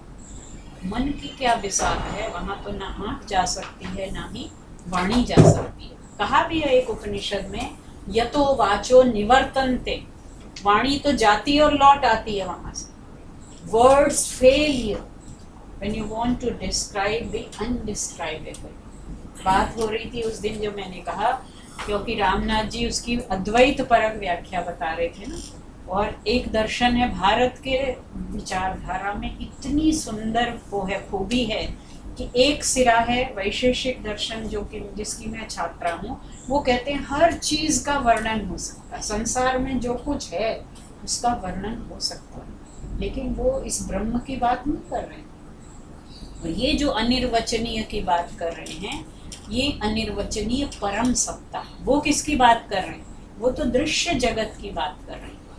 आत्मा को भी गिनाते हैं वो, लेकिन आत्मा का भी जिस रूप में उन्होंने आत्मा की परिकल्पना की है उसका वर्णन हो सकता है। ये जो सतचित आनंद वाली आत्मा है, इस तरह का स्वरूप वहाँ पर नहीं है। वहाँ आत्मा ज्ञाता है, करता है, भोगता है, और इस रूप में तो वर्णन हो सकता है कि इंद्रियों का जो विषय है, विषयों को भोगने वाला कौन है? वहाँ प्रश्न सारे लोग उसी सवाल को लेकर जूझ रहे हैं कि क्या जड़ से काम चल सकता है, ये चेतन को मानना पड़ेगा। तो वैशेषिक ने पहली ईंट रखी कि नहीं, जड़ से काम नहीं चलेगा। मैडम आत्मा भी भोक्ता में आ जाती है। ये हाँ एक दृष्टि है, जो आरंभिक दृष्टि है, वो तो कहती है कि भोक्ता भी है, कर्ता भी है, ज्ञाता भी। और वेदांत भी मानता है कि व्यावहारिक धरातल पर ये जो सवाल उठा रहा है शिष्य, अभी किस धरातल पर उठा रहा है? वो तो व्यावहारिक धरातल पर उठा रहा है। और वेदांत व्यावहारिक धरातल का निषेध नहीं करता। लोग कहते हैं कि वेदांत जो है ब्रह्म सत्यम जगन मिथ्या, ये बोलते हैं, और वो ब्रह्म सत्य को तो भूल जाते हैं, जगन मिथ्या को पकड़ लेते हैं कि वेदांती तो जगत को मिथ्या कहते हैं। जगत को मिथ्या नहीं कहते। जगत किनके लिए मिथ्या है? जिनके लिए ब्रह्म सत्य हो चुका है। अभी तो हमारे लिए ब्रह्म के बारे में तो हम बातें ही कर रहे हैं अभी। तो अगर हम जगत ब्रह्म तो जाने नहीं और जगत को मिथ्या मान लिया, तो ना इधर के ना उधर के। तो जो लोग अभी हमारे धरातल पर हैं, उनके लिए तो जो कर रहे हैं वही करना है।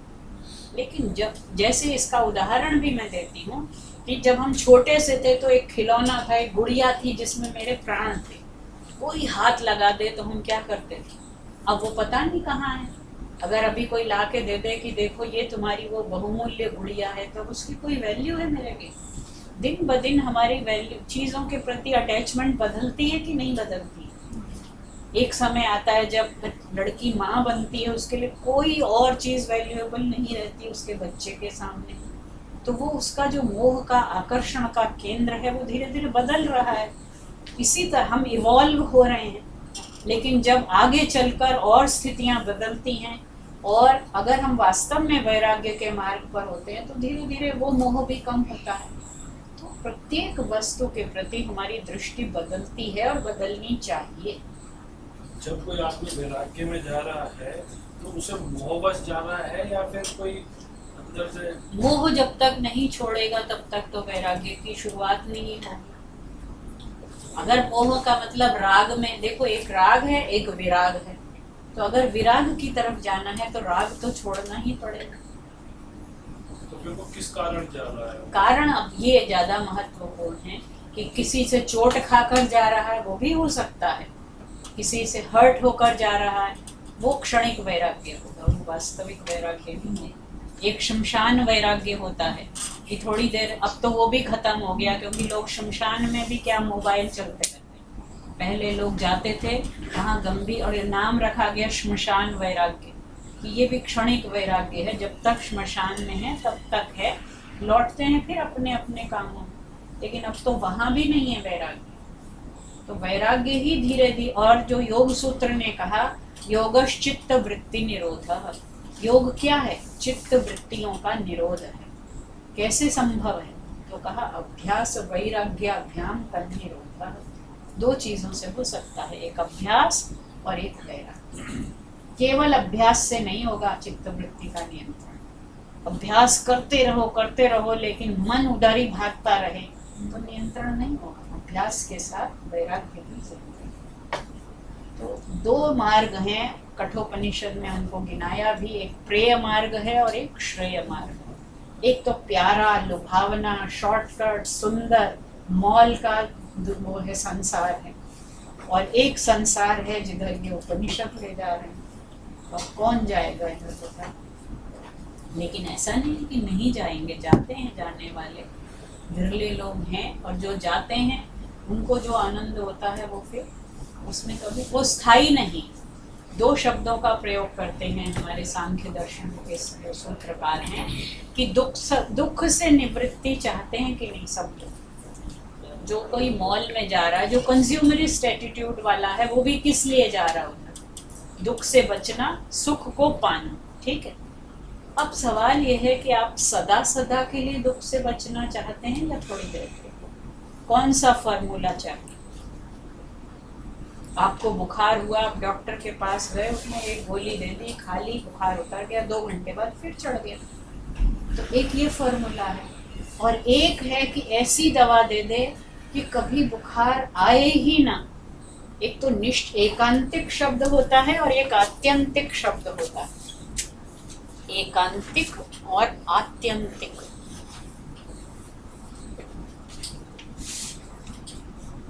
सांख्य सूत्र में कहा है दुख की निवृत्ति सांख्य दर्शन को पढ़ने से कैसी होगी? एकांतिक होगी, निश्चित ही होगी, डेफिनेट होगी। और फॉर्मूला कोई चले ना चले, इसको पढ़ने से दुख की निवृत्ति निश्चित होगी, सर्टेन होगी, एकांतिक और आत्यंतिक होगी, सदा सदा के लिए होगी। ये नहीं कि आज तो दुख की निवृत्ति हो गई, 2 दिन बाद फिर दुख आ जाएगा, तो ऐसा तो कोई मार्ग फिर अच्छा नहीं है। तो अब ये जो मार्ग है, इन दोनों का मतलब नहीं समझ में आया। एकांतिक मतलब फॉर श्योर, फॉर सर्टेन। देखो इसको अनेकांतिक से समझते हैं। एक अंत माने कि जिसका एक ही सिरा है, एक ही उसका आंसर है कि होगा ही होगा, फॉर श्योर। ये श्योर शॉर्ट मेडिसिन है, इसमें कोई वो नहीं अनसर्टेनिटी। और आत्यंतिक माने ये सदा सदा के लिए। ये जो है ये टेम्पोरल उससे रिलेटेड है, आत्यंतिक एब्सोल्यूट है, और ये है कि डेफिनेट है, सर्टेन है। तो अब आपको कौन दुख की निवृत्ति तो चाहिए, लेकिन कैसी चाहिए? फिर उपनिषद में एक और शब्द आता है, आपको सीमित चाहिए या असीम चाहिए? आनंद चाहिए, थोड़ा सा चाहिए कि और थोड़ा ज्यादा चाहिए, या कि अनंत चाहिए? कितना चाहिए है? थोड़ी सी जमीन, थोड़ा आसमान, एक गाना, क्या उतना काफी है? क्योंकि थोड़े दिन बाद वो, पहले तो जब गाड़ी नहीं थी तो एक गाड़ी, पता नहीं कैसे गाड़ी कब होगी, गाड़ी हो गई, छोटी हो गई, अब दूसरे की बड़ी हो गई, फिर बड़ी हो गई तो और बड़ी हो गई, अब बड़ी से भी फिर बड़ी। कोई सीमा है? कोई दिन ऐसा होता है जब हम कहें कि बस अब नहीं चाहिए? नहीं होता। मंडे की गाड़ी अलग, ट्यूसडे की अलग, वेडनेसडे की अलग, बिल्कुल कोई अंत नहीं है। तो अंत हमें स्वयं, इसी को उपनिषद ने कहा नाल्पे सुखम अस्ति, न अल्पे सुखम अस्ति। थोड़े में सुख नहीं है। सुख किसमें है? वहां पर शब्द आया भूमा, यो वही भूमा तत्सुखम, नाल्पे सुखम अस्ति। अल्प में तो सुख है ही नहीं। सुख कहाँ है? भूमा में। भूमा जो अनंत है, जिसके बाद कुछ बचता ही नहीं। और ब्रह्म क्या है? वही है भूमा, भूमा आनंद, जिससे बड़ा और कुछ नहीं। ब्रह्म शब्द का अर्थ क्या है? ब्रिंग धातु से बना, जो सदा सदा बढ़ता ही रहता है। ऐसा एक अक्षय आनंद का स्रोत जो सदा बढ़ता ही है, कभी कम होता ही नहीं। और सुख जितने भी हैं वो क्या होते रहते हैं? पहले जब तक नहीं मिलते तब तक तो लगता है कि ये मिल जाए बस, फिर तो बस मजा ही आ जाए, आनंद ही हो जाए। वो मिल गया, कुछ नहीं हुआ। प्रोफेसर बन गए, ये बन जाओ, वो कितनी देर? थोड़ी देर के लिए। जब वो मिल गया उसकी कोई वैल्यू नहीं। आदि व्याधि उपाधि।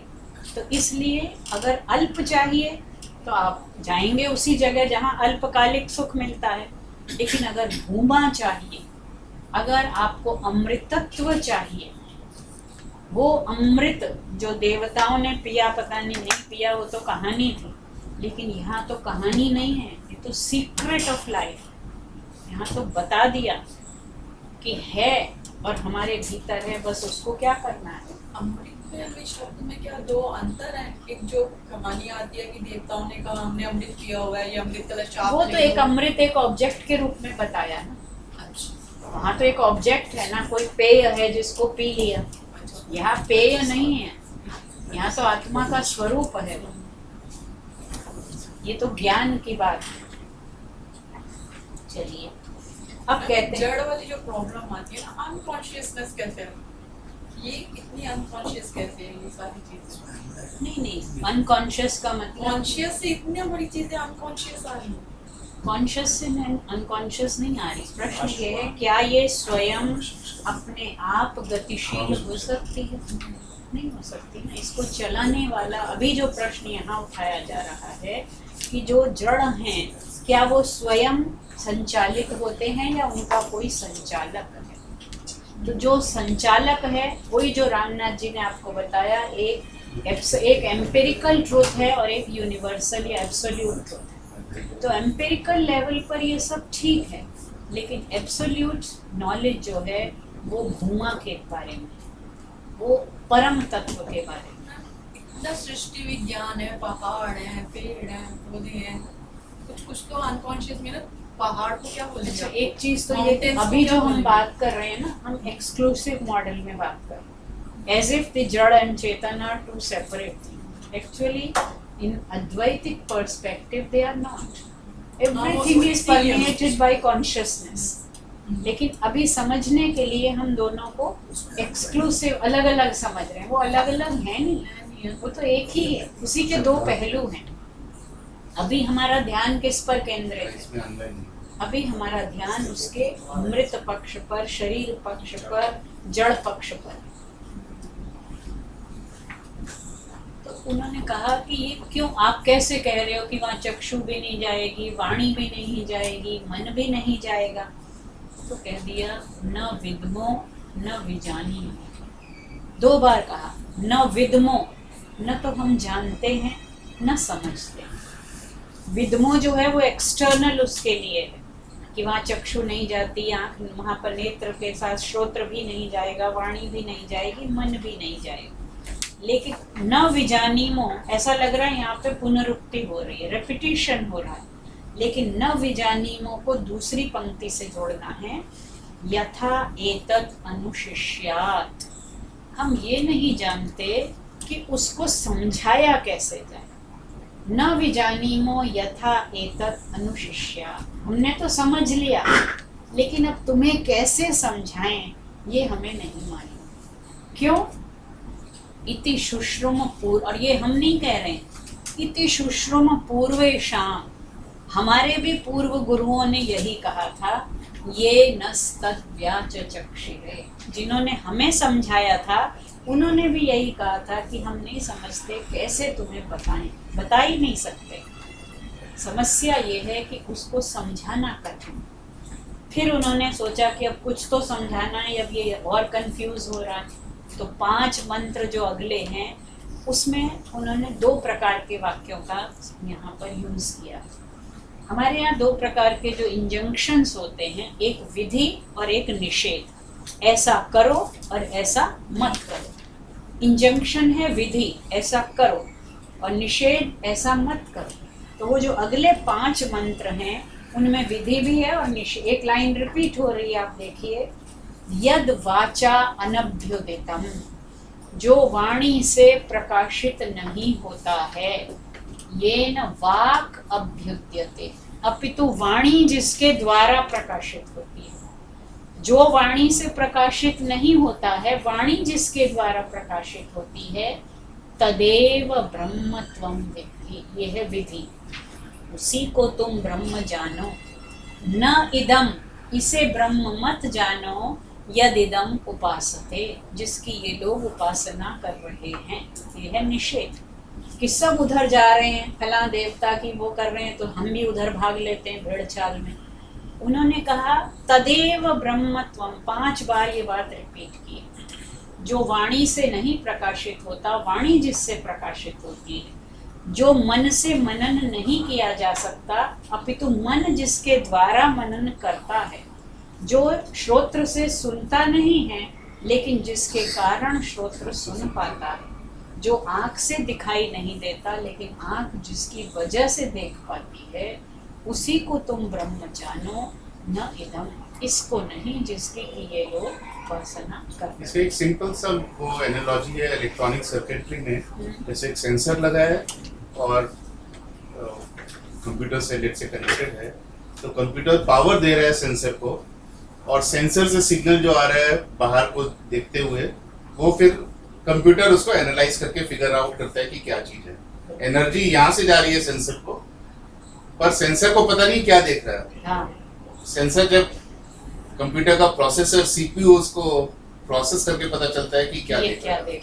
That's probably, I don't know. नहीं बिल्कुल Something ठीक है। similar. देखिए हमारी जो बैकग्राउंड है वहीं से हमें वो एनालॉजी समझ आएगी।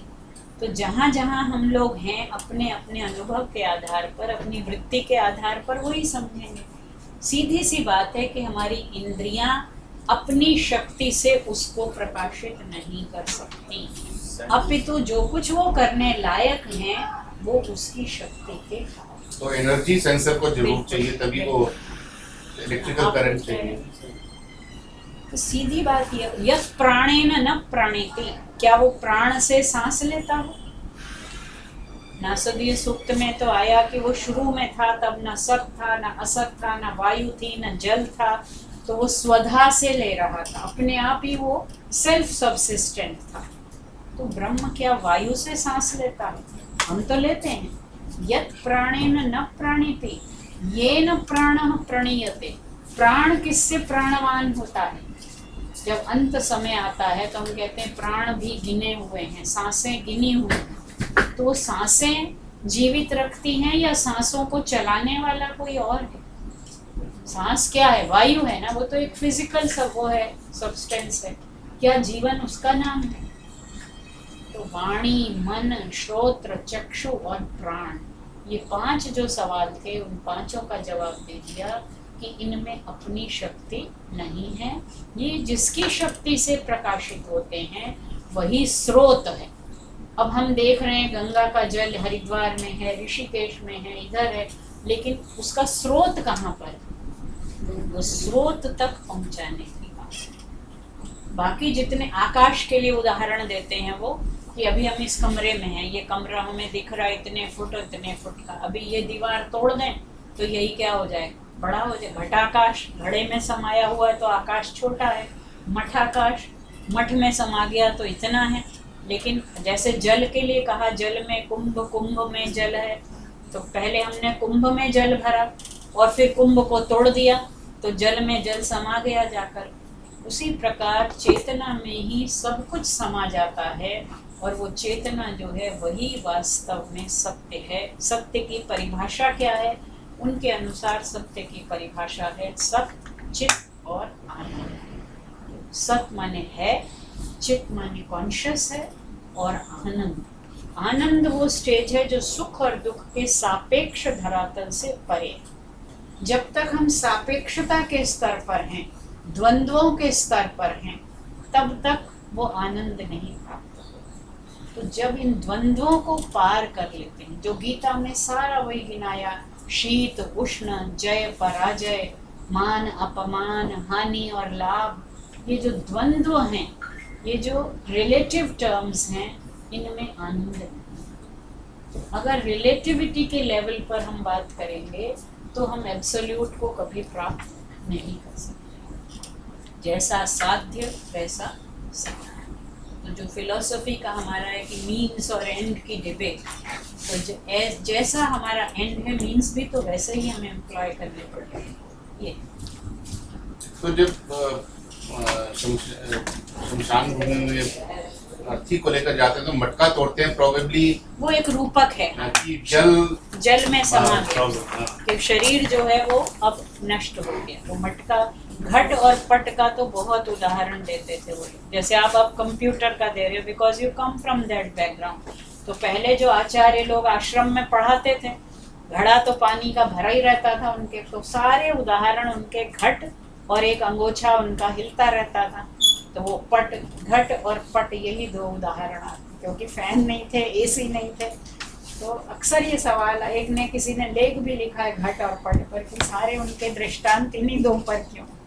मान लो आज आप कुछ कमेंट्री लिखोगे तो आप अपने हिसाब से, और शायद वो आज की जनरेशन को समझ आएगी। अच्छा, घट भी जब वो बताते हैं, उस जमाने में शायद 2 कपाल वाले घट बनते थे, 2 टुकड़े होते थे, उनको जोड़ देते थे। हमने देखी है वो सुराही, खबर नहीं आपने देखी कि वो ऐसे आधे आधे 2 बना के और उनको फिर जोड़ देते थे।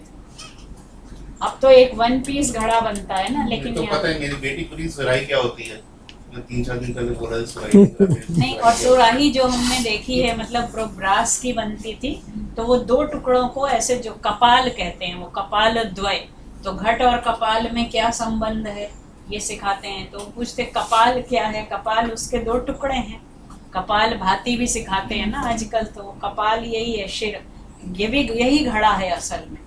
तो इसके 2 टुकड़े हो जाते हैं। वो 2 टुकड़ों को पहले जोड़ते थे, अब वो एडवांस हो गए तो 1 पीस मटका बनने लगा। और अब तो मटका पता नहीं कितने फिर से आ रहा है वापस वैसे। चलिए कुछ हमने रिवीजन किया, कुछ ये तो जितनी बार इसको जितने प्रकार से भी देखेंगे। तो ये एक पैर मतलब चैप्टर इसका खत्म हुआ है। अगले में वो बताएंगे कि अभी जो तुम समझ रहे हो वो वैसा नहीं, तुमने कुछ नहीं यहाँ समझा। पे आचार्य जी चाहते हैं कि वो शिष्य जो है वो उनके बारे में क्वेश्चन, हाँ वो उनके बारे में क्वेश्चन करे, स वो प्राणस्य प्राण, हाँ उनके बारे में। उनके बारे में करेंगे। क्या आपके आचार्य भी आ रहे हैं। ठाकुर जी ले आइए।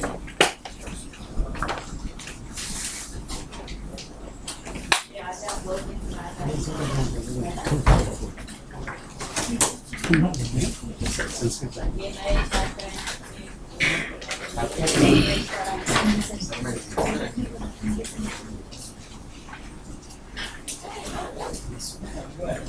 किस कॉलेज में?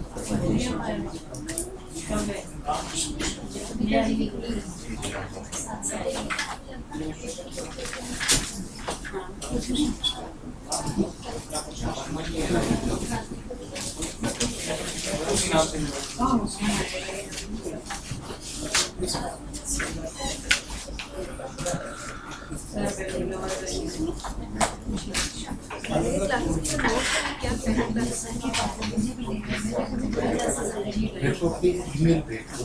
ये नई छात्रा आई हैं ओमिका जी। आप भी ये ले लीजिए हमारे तो बैच में नई छात्रा Saishwari, she is in class 12। I know it was not much difficult for you. Slowly and slowly we'll get it. कौन सी? हाँ, इस सेमेस्टर, पिछले सेमेस्टर रचनानुवाद होगा।